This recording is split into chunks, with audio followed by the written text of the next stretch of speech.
नमस्कार. Karale Patil home minister चॅनलमध्ये मी आपलं मनापासून स्वागत करतो. खरं तर या ठिकाणी जिल्हा परिषद आणि पंचायत समितीच्या निवडणुका चालू झालेल्या आहेत. बरेच दिवस प्रतीक्षेत होते की निवडणूक कार्यक्रम कधी जाहीर होतो.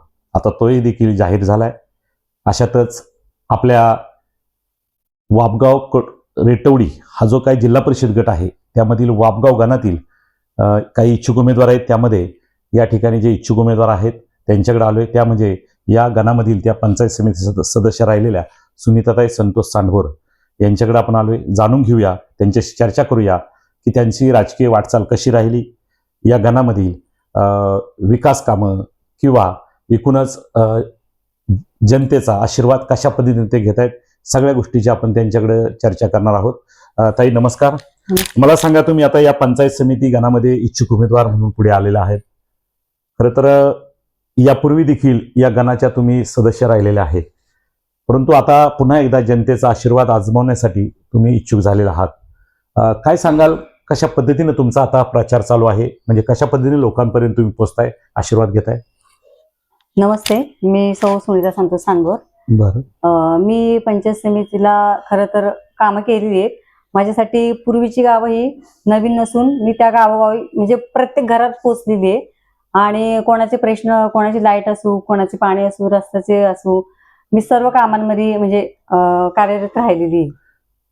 मग तुम्ही आता घरोघरी आता सध्या देखील पोचताय, हो. मतदारांपर्यंत जाताय, हो. मतदारांचा आशीर्वाद घेताय. काय वाटतंय तुम्हाला, तुमच्या पाठीशी त्यांचा आशीर्वाद असणार आहे? नाही, म्हणजे मला असा प्रतिसाद खूप छान भेटतोय.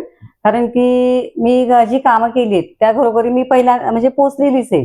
आणि अजून सुद्धा मला लोकांच्या घरोघरी गाठीभेटी घेणं जरुरीचं वाटतं. जी नवीन गावं आहेत, जुन्या गावांमध्ये मला एवढं काय वाटत नाही, कारण त्या घरोघरी मी प्रत्येक घरात पोहोचलेली. साधारणतः मतदारसंघामध्ये अर्थात पंचायत समिती गणामध्ये आपल्या किती गावं आहेत, तुम्ही ती पाहिली, ऐकली, म्हणजे अनुभव घेतलाय त्याचा? नवीन गावांचा. नवीन गावं म्हणा, जुनी गावं, एकूण गावं संख्या किती आहे? एकूण गावं मला 16 आहेत. 16 गावं आहेत. त्यामध्ये काही गावं 7-8 गावं जुन्या मतदारसंघातली पंचायत समिती गणातली, आता नवीन तुम्हाला अटॅच झालेली. काही गावं नवीन आहेत, काही जुनी आहेत. नाही, नवीन गावात मी आता पोहोचलीये आणि जुन्या गावात तर मी पोहोचलेलीच होती. माझं नाव सुद्धा होतं कामाच्या ह्याच्यानं. म्हणजे एकूण तुम्ही सगळ्या गावामध्ये किंवा सगळ्या गावांच्या मतदारांना भेटगाठी चालू आहेत? हो, चालू आहे. आता पुढचा जो टप्पा असणार आहे तो म्हणजे निवडणूक प्रक्रियेचा, की जो तिकीट अर्थात आपण उमेदवारी जाहीर म्हणूया. तर तुम्ही आता कुठल्या पक्षाकडून इच्छुक आहात? आता मी धनुष्यबाणाकडून इच्छुक आहे आणि ती म्हणजे फायनल झालेली आहे. आणि ह्याच्या आधी पण मी स्वर्गवासीय सुरेश भाऊ गोरे यांच्या माध्यमातून मी पंचायत समिती सदस्य म्हणून निवडून आली होती, शिवसेनेच्या धनुष्यबाणावर. आणि मी शिवसैनिकेचीच आहे आणि शिवसैनिकच राहणार आहे. बरं, शिवसेनेच्या आहेत, शिवसैनिक राहणार आहे. परंतु त्याला जोडून एक मला विचारावं वाटेल की पूर्वीच्या काळामध्ये शिवसेना एक संघ होती आणि आता शिवसेनेमध्ये 2 भाग पडलेत. एक आहे मशालीकडे शिवसेना, म्हणजे मशालीची शिवसेना, आणि दुसरी आहे आपली धनुष्यबाणाकडे. तर मी ह्या 2 शिवसेनेमध्ये विभागणी करताना तुम्हाला असं वाटतं का की त्याचा आपल्याला तोटा होईल का फायदा होईल, याकडे कसे बघता? शक्यतो तोटा नाही होणार, फायदाच होईल. कारण खरं तर तुम्ही पाठीमागच्या काळात देखील शिवसेनेकडून होता, आता त्याच शिवसेनेकडून आहे. मतदार तेच आहेत आणि उमेदवारही तेच आहेत. त्यामुळे निश्चित तुम्हाला असं खात्री वाटते की त्या मतदारांची तुम्हाला पुन्हा एकदा साथ मिळेल? हो, भेटेल ना. बरं, याला जोडून अजून एक मी प्रश्न विचारेल की हा जो मतदारसंघ आहे यात नवीन काही गाव आहेत, जुनी काही गाव आहेत. तर जुनी गावातल्या समस्या तुम्ही यापूर्वी पण अनुभवल्यात, काही सोडवल्या असतील. नवीन गावं आता नवीन आहेत, तर या गावातील तुम्हाला काय प्रामुख्यानं समस्या जाणवतात की ते आपल्याला प्रखरपणे सोडवल्या पाहिजे? काय काय समस्या वाटल्या तुम्हाला? आता मी म्हणजे जे नवीन गावात मध्ये फिरली, मी वापगाव, गुळाणी तिकडच्या, आता मी नवीन गावात मध्ये फिरली ना, तिथे मला लोकांनी एवढं समस्या सांगितलं, काय आम्हाला काही नसलं तरी चालेल, फक्त आम्हाला रस्ते, लाईट आणि पाण्याची सोय करा. 3 मूलभूत सुविधा महत्वाच्या. म्हटले आम्हाला दुसरं काहीच नको, फक्त आम्हाला एवढे 3 महत्वाचे मुद्दे मांडले त्यांनी माझ्या पुढे. मी ज्यावेळेस मतदाना म्हणजे आशीर्वाद घेण्यासाठी जातात त्यावेळेस ते माहिती पडली. तर मग आता याकडे कसे पाहता? उद्याच्या काळात तुम्हाला मोठं आव्हान येते, कारण नवीन गावं जोडले आहेत, त्यांच्या नवीन समस्या आहेत. उद्या निवडून आल्यानंतर तुम्ही त्यांना न्याय कसा देणार? सोडवणार? नाही, ज्यांना मी म्हणजे आश्वासनं दिली, ज्या वेळेस त्या लोकांनी मला सांगितलं की ताई आम्हाला रस्ते, लाईट आणि पाण्याची गरज आहे, ते मी त्यांच्यासाठी उपलब्ध करून देणार ना. म्हणजे त्यासाठी तुम्ही प्रयत्नशील राहा. हो, नक्कीच. दुसरा एक मला थोडासा टेक्निकली किंवा आपण म्हणू ना तांत्रिक विषय बोलावासा वाटतो की तुम्ही आता या मतदारसंघात उभे आहात. ही जागा पुरुषांसाठी राखीव, अर्थात पुरुषांसाठी खुली आहे आणि त्यात महिला उभी राहते, असं आहे का काही? का महिलेची जागा आहे, कसं आहे? महिलेची जागा आहे ना. म्हणजे महिला उभे राहू शकते म्हणून तुम्ही हो. उभे राहिला. म्हणजे पुरुषाच्या जागेमध्ये महिला महिला देखील उभे राहू शकतात. हो, त्यामुळे तुम्ही धाडस मोठं केलंय. परंतु हरकत नाही, पाठीमागच्या काळात देखील तुम्ही महिला जरी असल्या तरी प्रतिनिधित्व केले हो. आणि आता नवीन तुम्हाला अवघड काय वाटणार नाही म्हणून नाही. तुम्ही उभे राहिलात. त्याबरोबर अजून एक मी त्याला पक्षाचा अंतर्गत जोडेल की तुम्हाला खात्री आहे का की पक्ष तुम्हालाच उमेदवारी देईल? हो, नक्कीच. नक्की देईल. हो.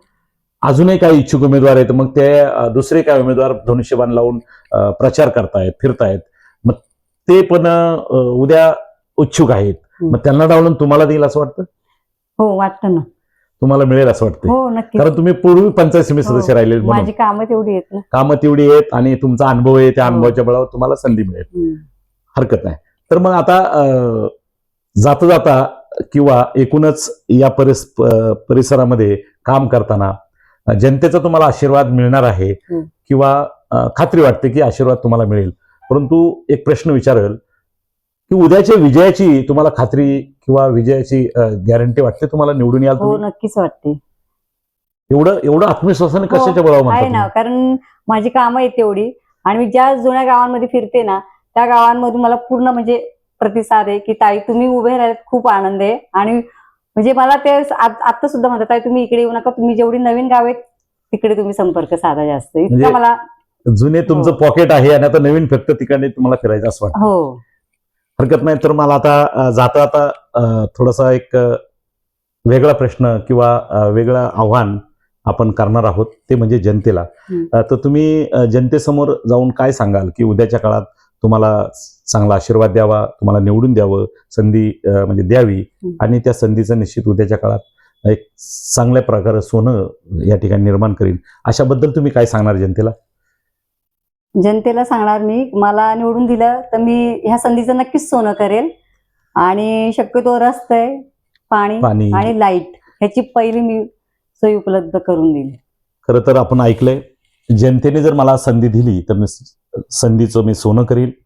लाईट, पाणी आणि रस्त्यांच्या ज्या समस्या आहेत त्या प्रामुख्यानं सोडविल.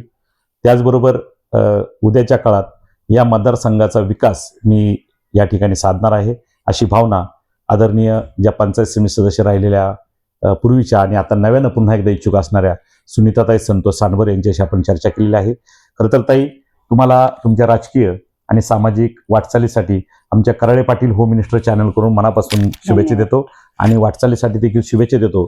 त्याचबरोबर मी जनतेला आव्हान करेल की आपण कराळे पाटील होम मिनिस्टर चॅनलच्या माध्यमातून नवनवीन व्हिडिओ, अनेक उमेदवारांशी संपर्क करतोय, चर्चा करतोय, त्यांचं म्हणणं जनतेपर्यंत पोहोचवण्याचं काम करतोय, त्यांच्या भूमिका आपण जनतेशी संलग्न करतोय आणि म्हणून एकूणच या चॅनलमध्ये जे कार्य आपण करत आहोत त्या कार्याला आणि एकूणच या चॅनलला आपण सबस्क्राईब करा. निश्चित आपल्या मित्रमंडळींकडे शेअर करा, जेणेकरून या उमेदवारांना आणि एकूणच आपल्या चॅनलला त्याची मदत होईल. धन्यवाद. रामकृष्ण हरी.